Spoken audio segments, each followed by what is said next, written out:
Commander, are you coming to check up on me? You look much better.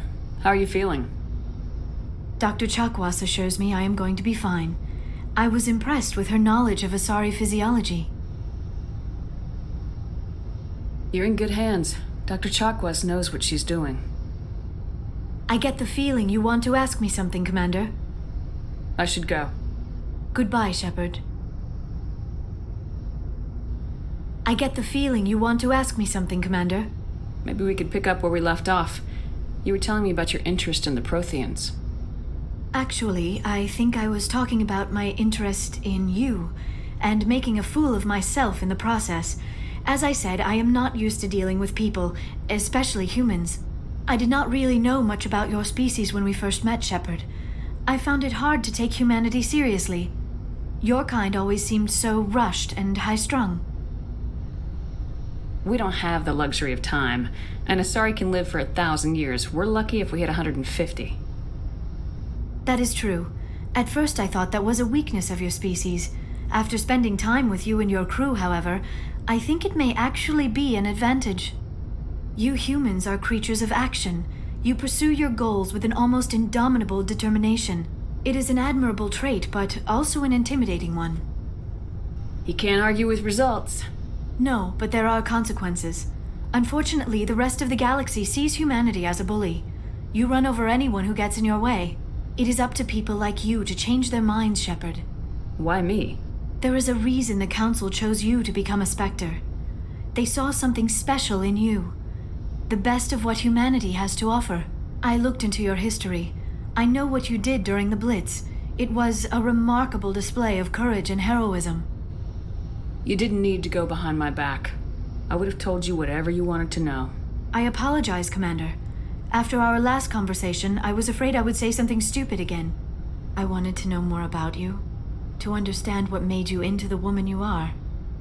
There is something compelling about you, Shepard. You're interested in me because of my visions. You just want to know more about the Protheans. I admit, your connection to the Protheans had something to do with my initial interest, but it has grown beyond that. You intrigue me, Shepard, but I was not sure if it was appropriate to act on my feelings. I thought there might already be a relationship between you and Lieutenant Alenko. The Lieutenant and I are just friends. Nothing more. My mistake, then.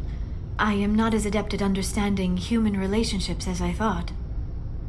But what about us, Shepard? Is there a mutual attraction, or was I wrong about that too? No, you were right. There is something between us. I knew it, and I knew you felt it too. But does this not seem rather strange? Why do I feel so close to you? We have only known each other a short time. We are from two different species. We have almost nothing in common. This makes no sense. These things never make sense. They just happen and we get swept up in the storm. You make it sound so chaotic, so dangerous. Don't tell me a little danger puts you off. This is all a bit overwhelming. I am not used to this. You.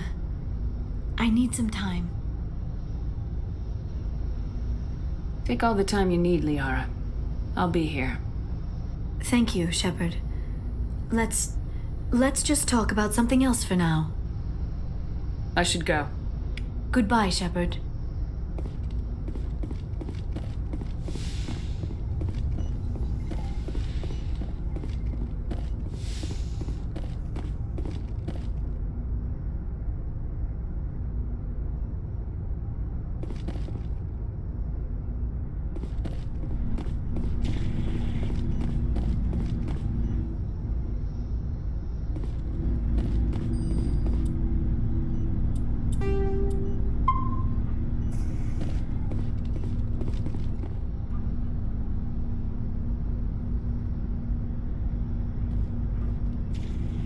Do you have some time to talk now, Commander? Let's hear it, Lieutenant. I'm always open to my officers.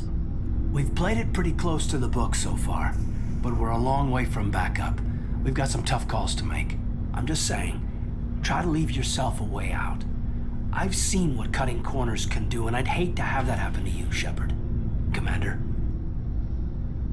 This a personal observation, Caden? I don't want to step on anyone else's toes, especially if you're if I have misread your interests. Someone? You're referring to our young Prothean expert. I think she's older than both of us put together, but, yeah. There's a lower deck rumor that she's, interested in you as more than a source of Prothean data. She's a very interesting lady. To my, tastes, but, I never claimed to be big on alien culture. You seem awfully worried about my personal affairs. It's just that we don't have much downtime these days. I like being around you, but I don't want to take up your personal time.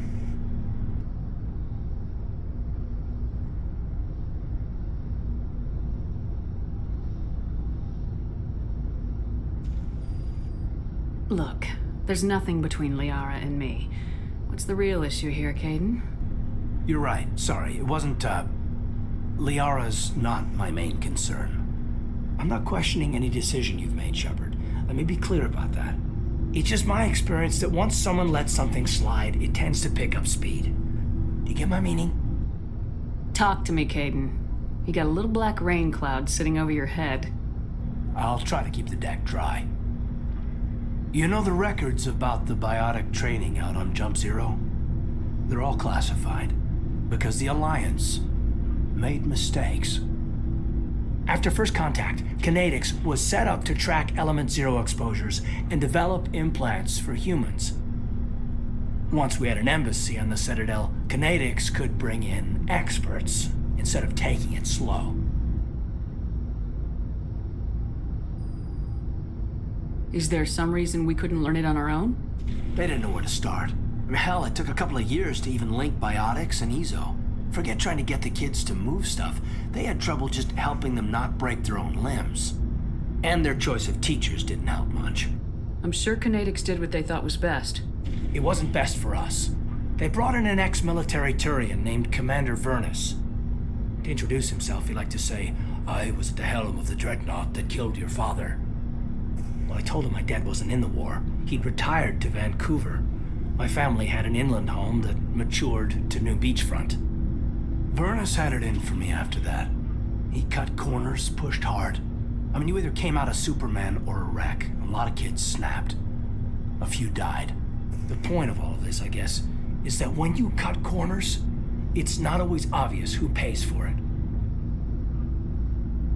So why are you telling me this? Are you saying I'm cutting corners somewhere? I'm saying it's probably inevitable that we'll have to, and when that happens, I want to help you. When someone important to you is up on a ledge, you help them, keep them from mistakes better made by a kid. So you think you have leave to talk like we're more than officers? I got some signals. Maybe some static too, I guess. If I'm out of line, just say the word. Sorry, Caden. This was just a battlefield thing. There's my answer then. I'm sorry to have bothered you, Commander. I got some mixed signals. With your permission, I should return to my duties.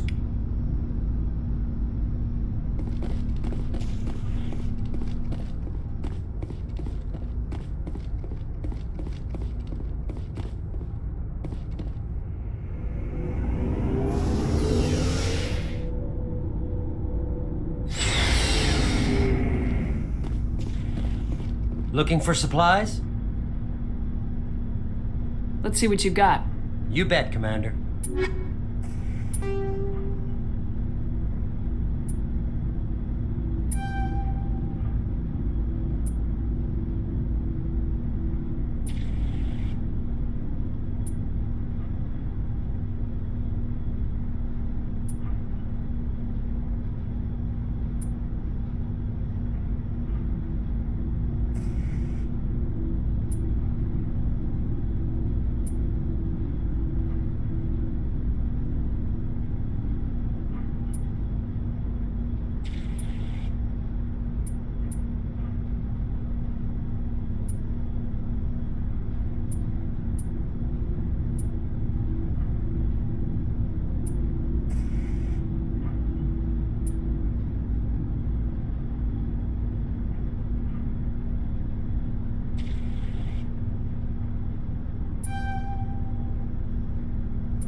Commander, good to see you.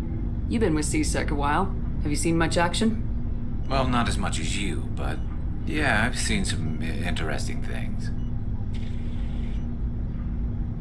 I bet you have. Anything in particular that stands out? I remember this Solarian geneticist I was sent to investigate. That case was a bit disturbing. What happened? Why were you investigating him? I was tasked with tracking black market trade on the Citadel. Most of it harmless, nothing I needed to pursue. But during the course of my investigation, I noticed an increase in the trade of body parts, organs mostly.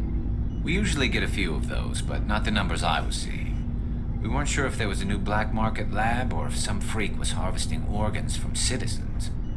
You've seen this before on the Citadel? Every so often, some lab sells unwanted parts through the black market, but they're not as bad as the psychos. I remember this one L-Corps diplomat we caught in my first year on the job. He was hacking people up and selling their organs, had the station in a bit of a panic. But this case wasn't that clear-cut. Turns out there was more going on than we first realized. So how did you figure out what was happening? First, we got a hold of a sample and ran DNA tests. The weird thing was, the match led us to a Turian who was still alive and was very convinced he'd never lost his liver. After a bit of digging, I discovered this Turian worked briefly for Dr. Salion, the geneticist. So I went to his lab hoping to find evidence of cloned organ development, but there was nothing. No Solarian hearts, no Turian livers, not one Krogan testicle.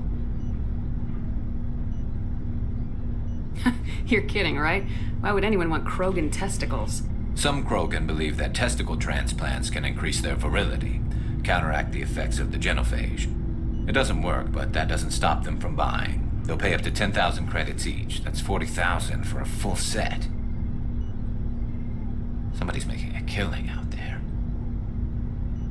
What'd you do about the geneticist? I brought in some of his employees for interrogation to see if I could get them to talk. While I was interviewing one of them, I came across something suspicious. Yeah? Go on. One of my detainees started bleeding profusely during the interview. We offered to patch him up and he got frantic, freaked out. I ordered a full exam to find out what was going on. Our medics found incisions all over his body, some of them fresh. That was our big break. These people weren't just Dr. Salion's employees. They were test tubes. Walking, living test tubes. He was growing parts inside these people? Exactly.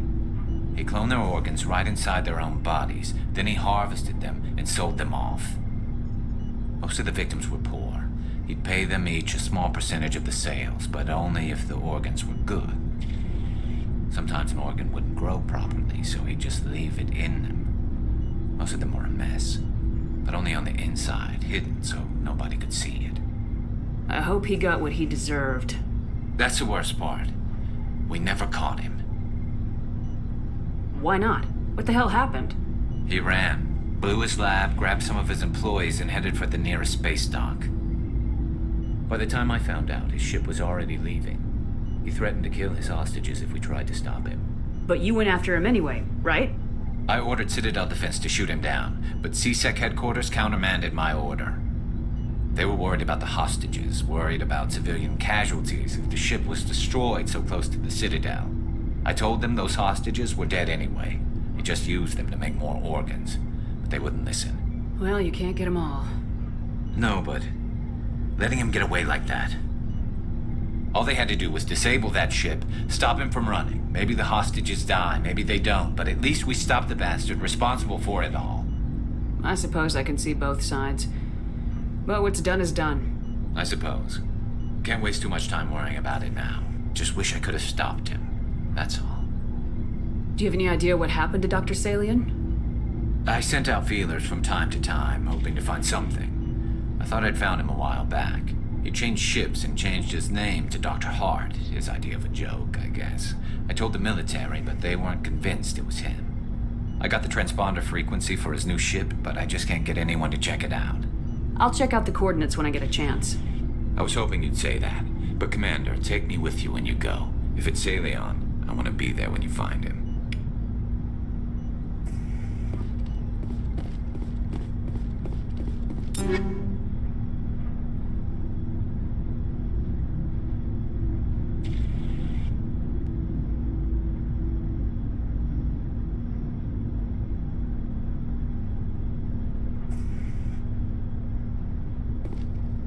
Commander? What's your opinion of the last mission? Gotta admire those colonials. That's about the worst place for a colony I've ever seen. Given the option, I'd get the hell out of Dodge. Do you have a few minutes to talk? One-on-one? Sure. I was just watching some mail from home. Oh, before I go, we saw Caden in a news vid about the Normandy. He's cute. Later, sis. Let's pretend this never happened. Are you interested in the lieutenant, Chief? Fraternization is against regulations, ma'am. Don't ask, don't tell. What's up? You didn't come by to eavesdrop on family mail. Your family seems to be important to you. Yeah, we've always been close. Me and my sisters especially. With Dad on duty so much, I had to help Mom raise them. Did your father serve with the fleet? Yeah, took any crap posting he could get that offered space time. You know what?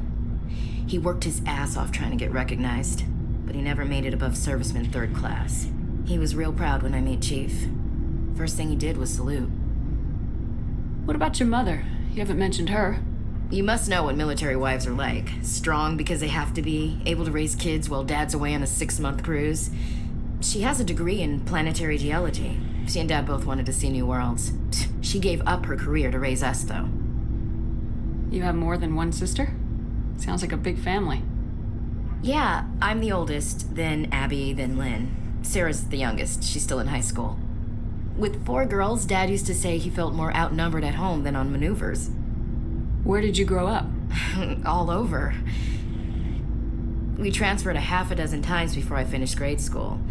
You go where personnel command sends you, right? I guess that's why I'm so tight with my sisters. We'd have to leave all our friends every 2 or 3 years.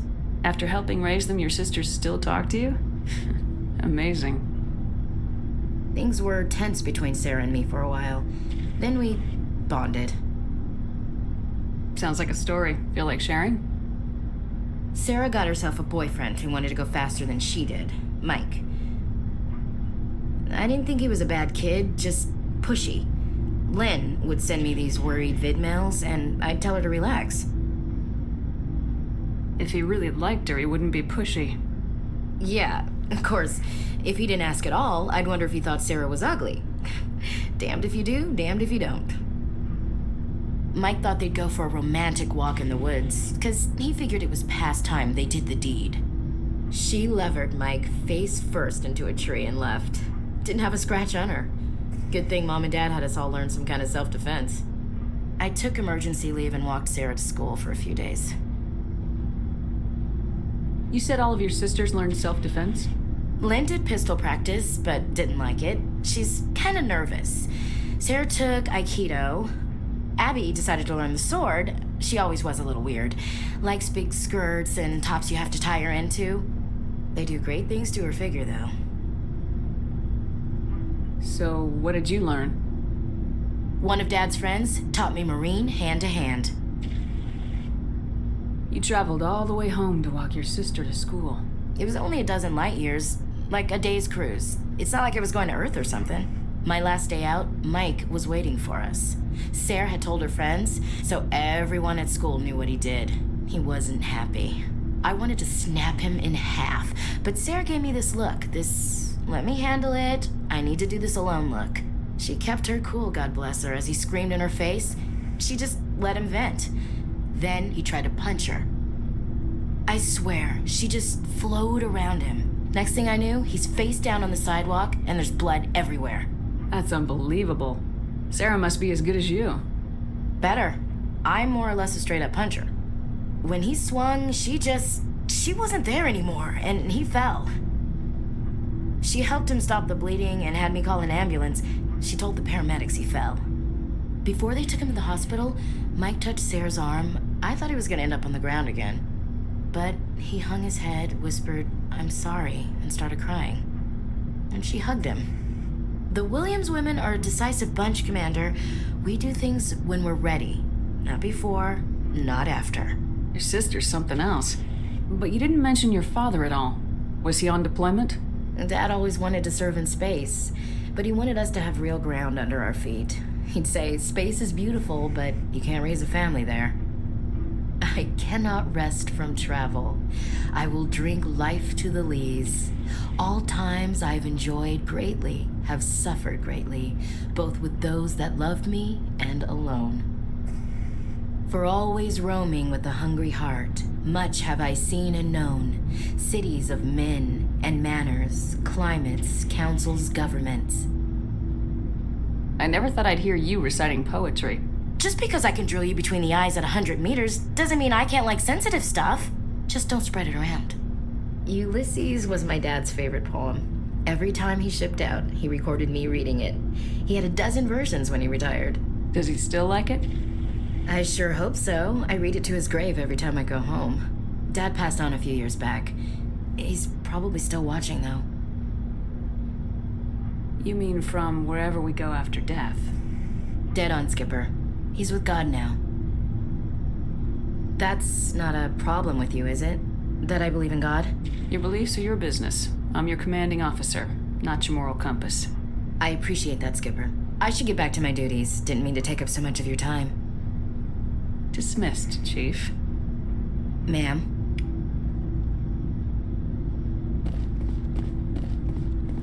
What do you want, Shepard? Why did you become a mercenary? Lots of reasons. Such as? Such as, I needed to get out of our system. I needed to eat. I needed to survive. Why not stay and help your people? I tried to help. That's why I had to leave. What happened? I was betrayed. I was head of a small tribe. We were trying to restore order after the war, but the other tribes were against us. They followed Jared, one of the few warlords who survived the war with the Turians. But he was old, and so were his ideas. He wanted to continue the war. He wanted us to fight. Turians, Solarians, each other. It didn't matter who, as long as we were fighting. What did you want? I just wanted Jared to shut up, to stop his ranting. I wanted him to stop leading the tribes astray. But he couldn't understand how much things had changed. We didn't have the numbers to go to war. Even if we did, the genophage made sure we couldn't replenish our numbers fast enough. I told them all to forget about war. We needed to focus on breeding, at least for one generation. And for a while, we were getting through.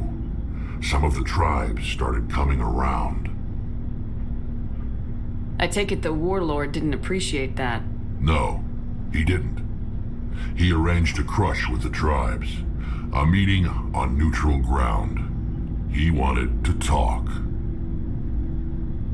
We met at the Hollows, near the graves of our ancestors. The skulls of our dead laid bare to remind us where we come from and where we all go. It's as sacred as any Krogan place can be.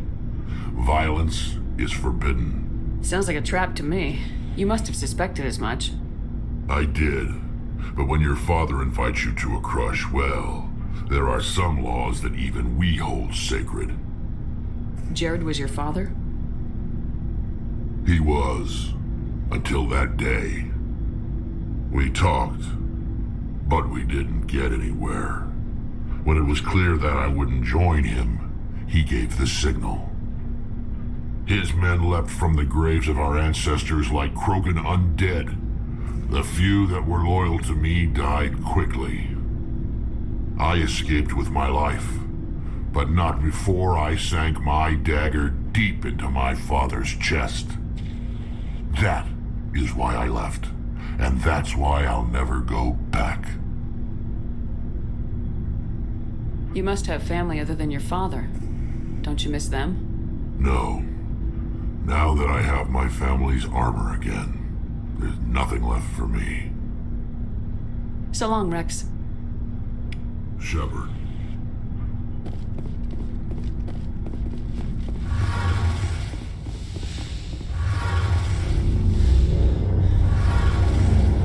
Oh, hello, Shepard. Are you okay? is amazing, and your crew's been really great to me, especially your chief engineer. But I just sort of feel out of place. The Normandy runs so smooth it feels like we're not even moving, and the engines are so quiet. How do you sleep at night? The silence wakes you up? Back on the flotilla, the last thing you want to hear is silence. It means an engine's died or an air filter shut down. I guess you don't have to worry about that here. But old habits die hard.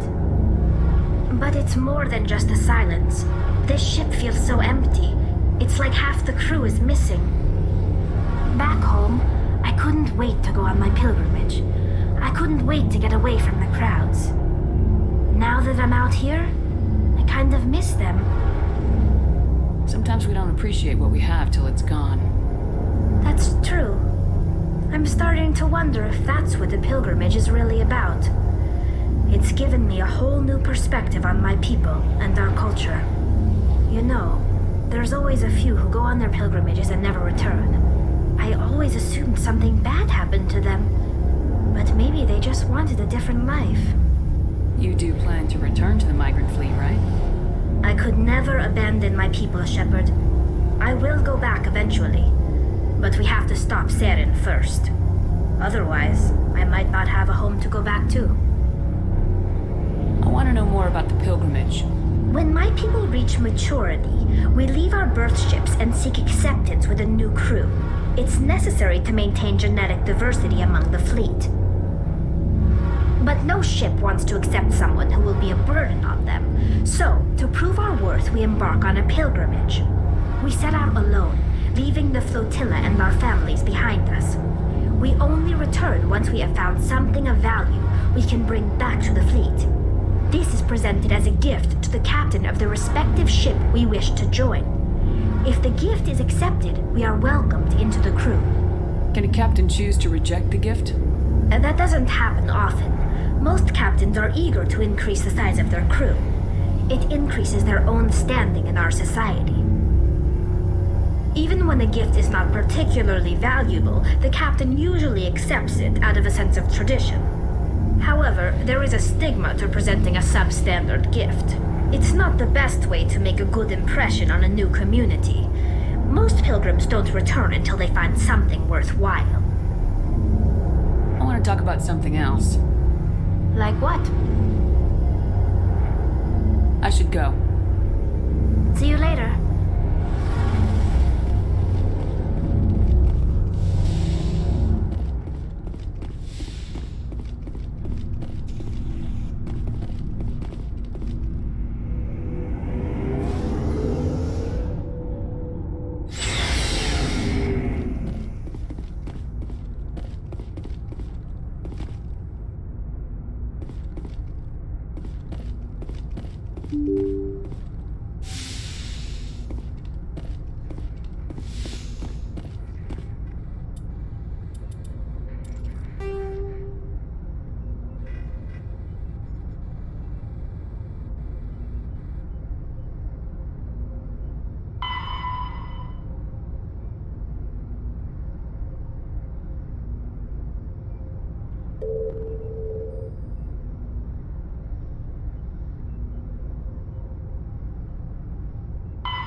Good timing, Commander. We got a transmission coming in from the Citadel. Top priority clearance.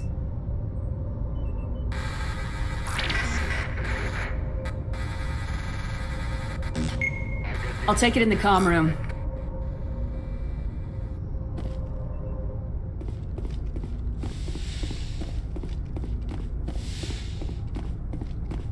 Commander Shepard, we've received information that may be critical to your mission against Saren. What kind of information? We've received an urgent message from one of our infiltration regiments in the Traverse.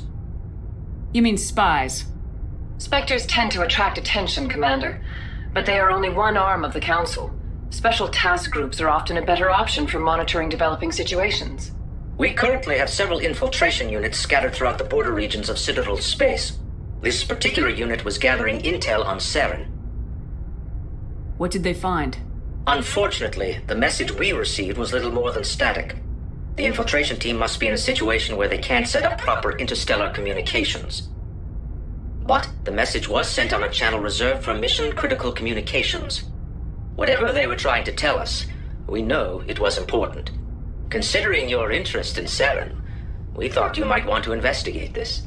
Find out what happened to our team. The signal originated from the planet Vermeer. I'll look into it. The Council prefers not to become involved in the specifics of Spectre activities. We only want you to be aware of all your options, including Vermeer. Good luck, Commander Shepard. We will keep you advised if we learn anything else.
Thank you.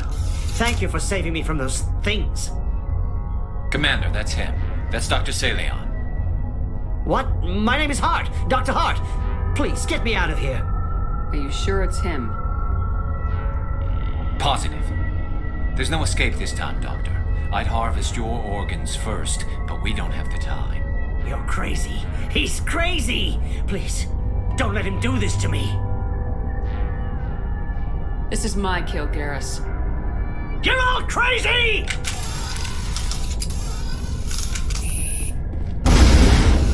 What was that, Shepard?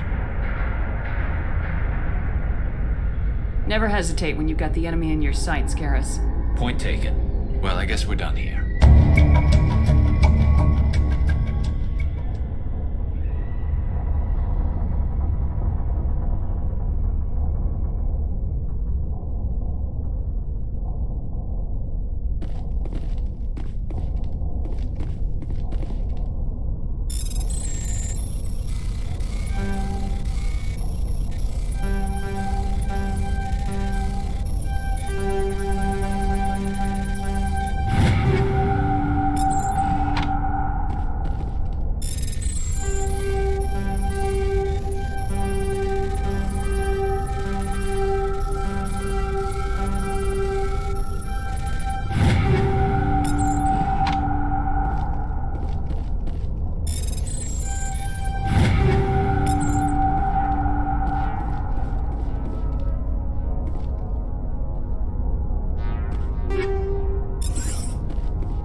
Looks like we've got an active distress beacon on the planet below, Commander.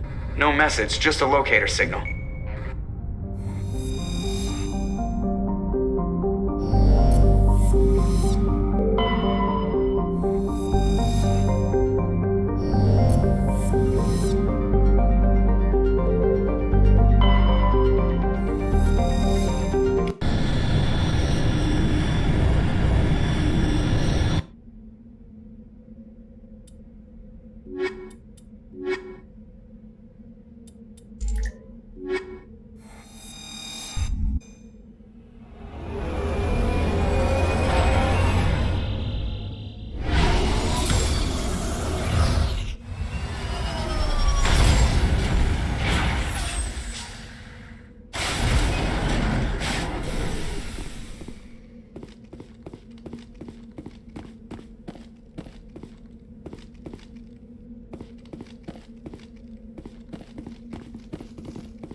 going beyond the range of the operational area.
Rescuers?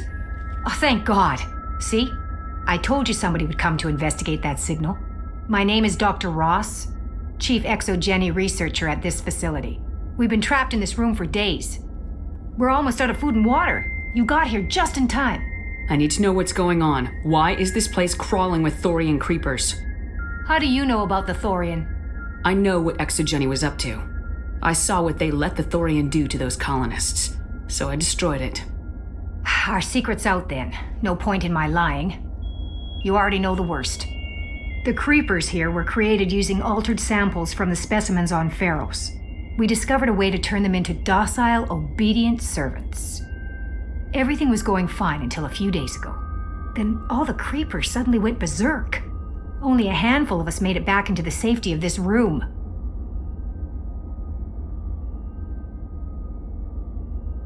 Any idea why they turned on you? Maybe there was still some kind of link between the creepers and the Thorian back on Feros. The Thorian was unlike any other life form we've ever studied. I can't explain how, but maybe when it died, it somehow set off the creepers here. Any chance some of the other people at the base might still be alive? I doubt it. Too many creepers out there. They never stood a chance. We're the only ones left. Why didn't you send a clear message asking for help?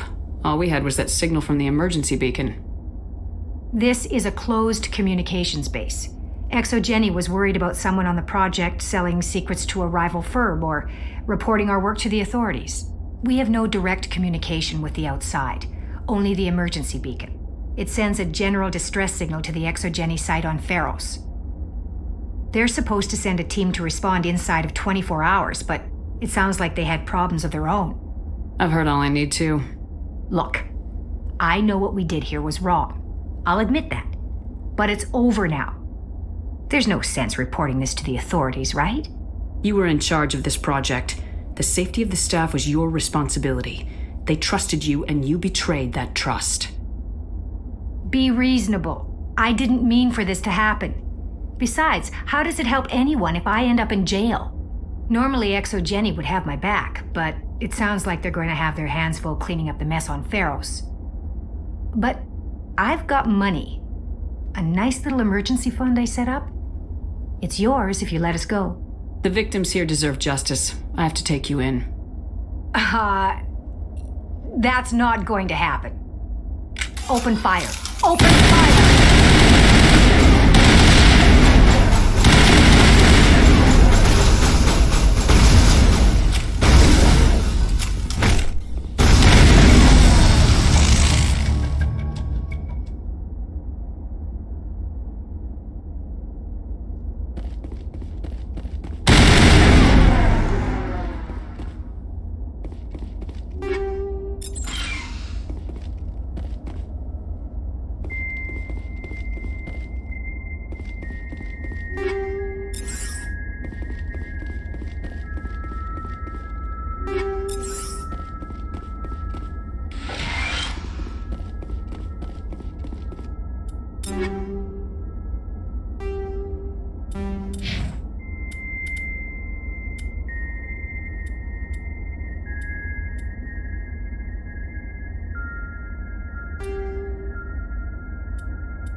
gods have mercy.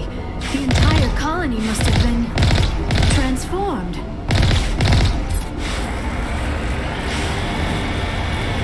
What happened to this colony? I've got a bad feeling about this.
After the Geth secure a location, the